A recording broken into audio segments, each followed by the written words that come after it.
మనుషుల కోసం ఎదురు చూడొద్దు, మనుషుల మీద ఆధారపడద్దు, దెబ్బతింటారు.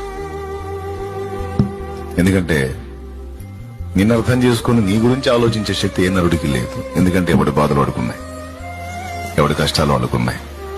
ఏ బాధలు లేకుండా నీ బాధను పంచుకోవడానికి ఫ్రీగా ఎవ్వడూ లేడు. అందరి బాధలు ఎరిగి అందరిని అర్థం చేసుకుని అందరికి అందుబాటులో ఉండే శక్తి, దమ్ము, అనుకూలత ఒక్కడికే ఉంది, యేసయ్యకే ఉంది.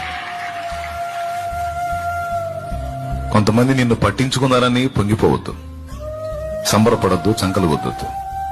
కొంతమంది నిన్ను పట్టించుకోలేదని నువ్వు బాధపడద్దు.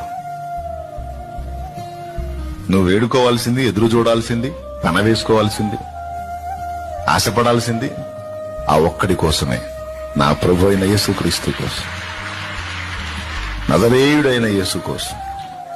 అంతే.